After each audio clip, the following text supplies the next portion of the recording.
melepaskan dirinya dari hukum, ya.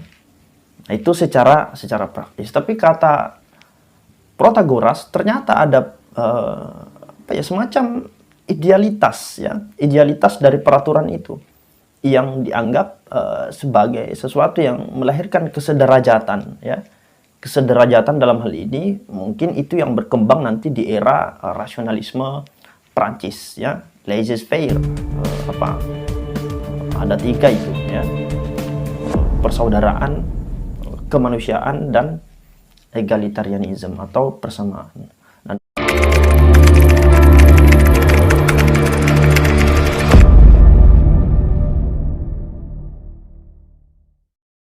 Bismillahirrahmanirrahim. Assalamualaikum warahmatullahi wabarakatuh. Teman-teman sekalian, pada kesempatan kali ini kita akan melanjutkan ngaji kita teori hukum atau mazhab hukum atau filsafat hukum.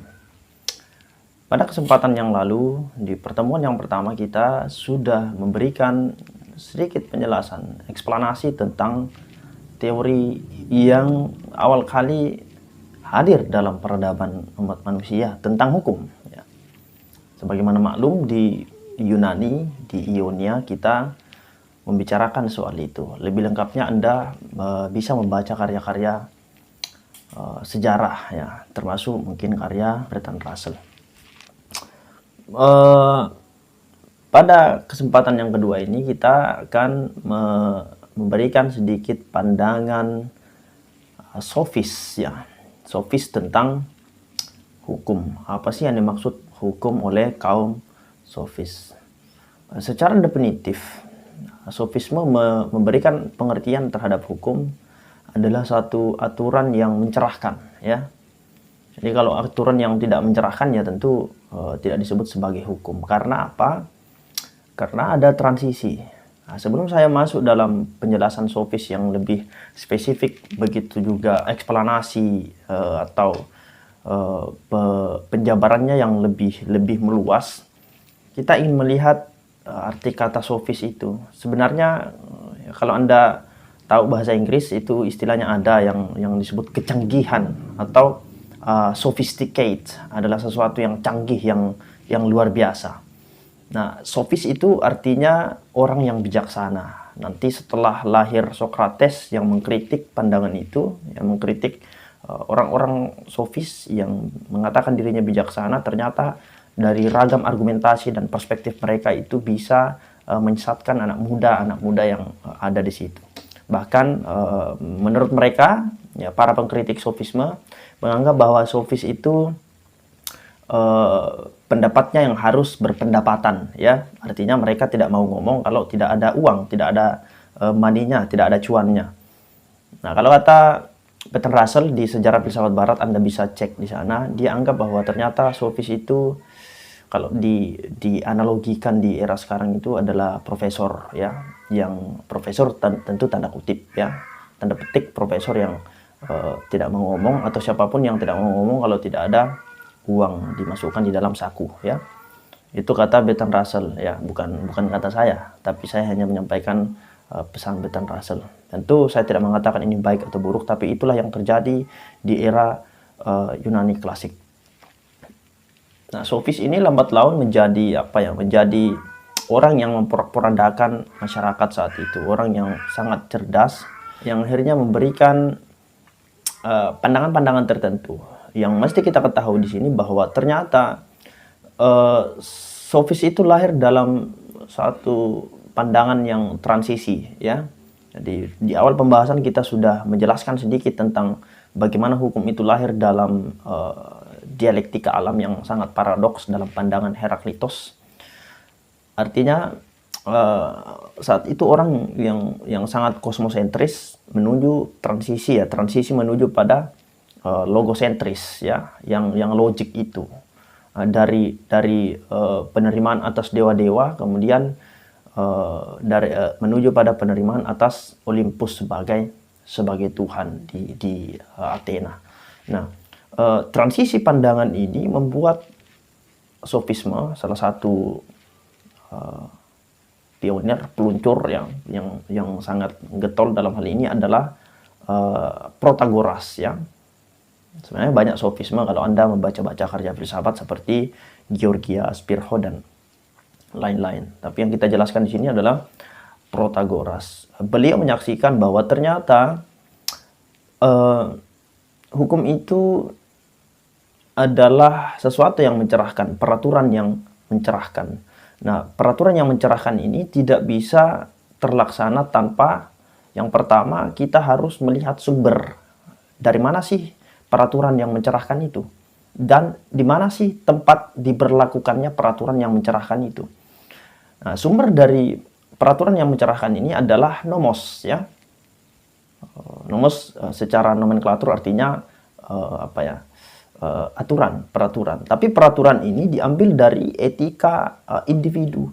Nah, etika individu yang membentuknya adalah logos, ya, pikiran manusia. Nah, pikiran manusia ini yang dari awal orang berpusat pada kosmos, ya, kosmosentris, yang saat itu alam menjadi pusat dari segala hal termasuk politik, budaya, dan hukum.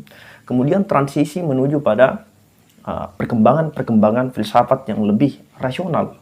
Yang belakangan kita akan jelaskan pandangan itu seperti pemikiran Aristoteles, ya, termasuk juga pemikiran Socrates.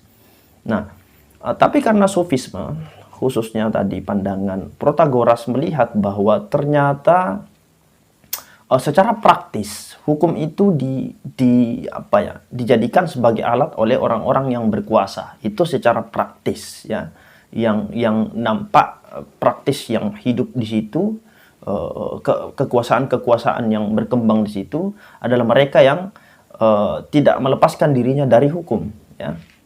Nah, itu secara praktis. Tapi kata Protagoras ternyata ada semacam idealitas, ya, idealitas dari peraturan itu yang dianggap sebagai sesuatu yang melahirkan kesederajatan, ya. Kesederajatan dalam hal ini mungkin itu yang berkembang nanti di era rasionalisme Prancis, ya, laissez-faire, ada tiga itu, ya, persaudaraan, kemanusiaan, dan egalitarianisme atau persamaan. Nah, nomos ini salah satu asasnya, ya, salah satu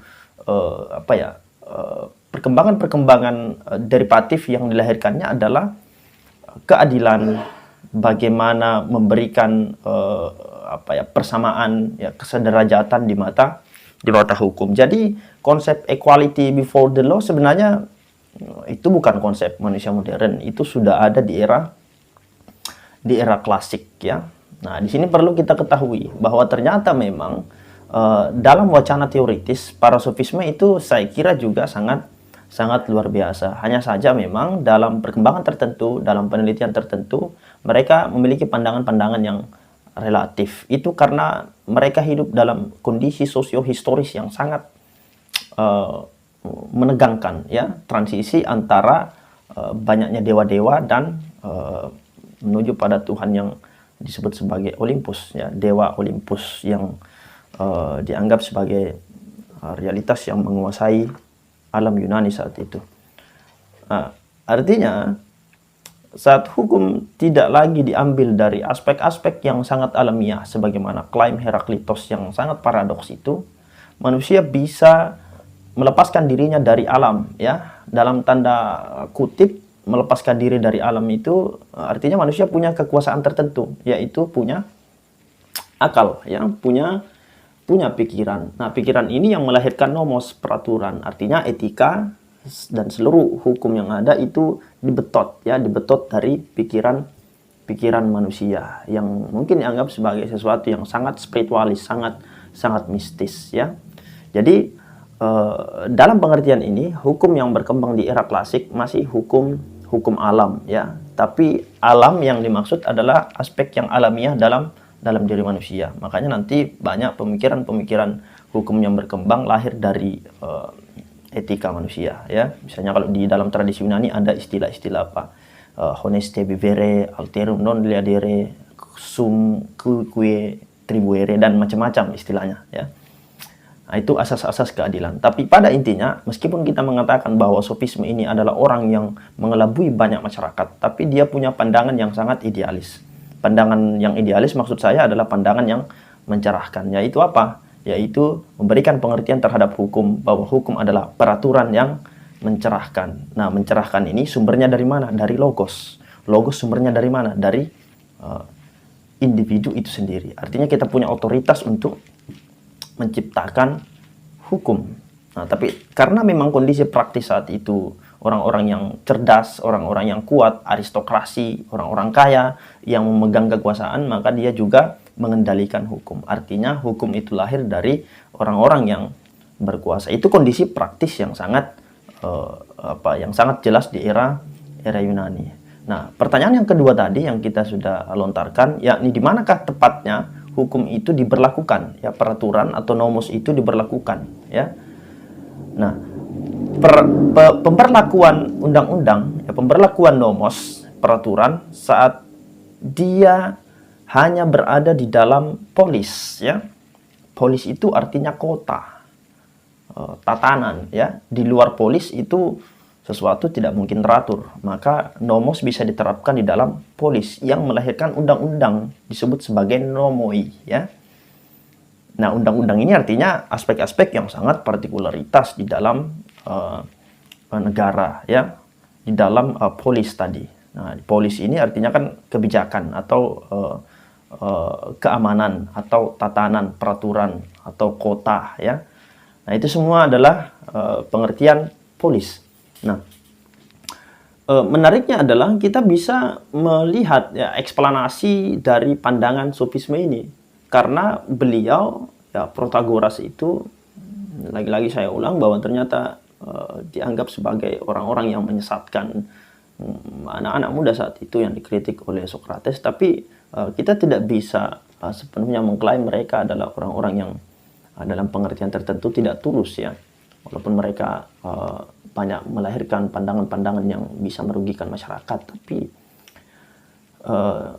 ketika membaca definisinya ini saya kira pandangan yang sangat filosofis yang memang sangat bijaksana, bahwa hukum adalah peraturan yang mencerahkan. Tapi sayangnya memang kondisi praktisnya saat itu adalah orang-orang yang berkuasa yang memegang hukum itu. Nah, di sini dia merasakan kebimbangan, ya. Nah, selain dari perasaan kebimbangan atas idealitas tentang nomos, yakni peraturan yang diambil dari diri manusia yang sangat paripurna, yang sangat ideal, yang sangat memanusiakan, juga melihat kondisi praktis yang sangat tidak memanusiakan. Nah, oleh karena itu, relativitas hukum yang dikembangkan oleh Protagoras dan juga kawan-kawannya sebenarnya diambil dari nalar filsafat, ya. Jadi menurut saya ada satu kontradiktori, istilahnya antinomi, ya, antinomi antara pikiran Protagoras dan juga pentasdikan atau pengakuannya atas hukum, bahwa hukum memang secara praktis hanya bisa diterapkan oleh orang kaya. Coba bayangkan, ada orang yang tidak punya daya sedikit pun, kemudian Anda ingin melarang orang tertentu melakukan ini dan memerintahkan orang tertentu untuk tidak melakukan ini. Nah, ini kan sangat sulit, sangat repot ketika Anda adalah orang yang tidak punya kekuasaan, tidak punya uang, tidak punya privilege, tidak punya klan yang baik, tidak punya banyak hal. Kita adalah hanya seorang yang hidup secara kebetulan, tidak memiliki kontribusi yang sangat besar. Oleh karena itu kita tidak akan mungkin didengarkan oleh orang lain. Artinya hukum bisa diterapkan ketika dia berada di pangkuan kekuasaan. Nah, sementara di pangkuan kekuasaan, hukum itu tentu bisa tidak adil, bisa tidak memanusiakan, bisa tidak memberikan kesejahteraan. Nah, inilah yang dilihat oleh sofisme, ada satu relativitas nilai, ya, relativitas nilai. Nah, ke depan kita akan banyak menjelaskan pandangan-pandangan Socrates, Plato, Aristoteles, J.K. Rousseau, Hans Kelsen, dan mungkin juga Marx, ya. Semoga teman-teman bisa mengerti apa yang saya sampaikan dan semoga bermanfaat Terima kasih. Sallallahu ala Muhammadin tahirin. Assalamualaikum warahmatullahi wabarakatuh.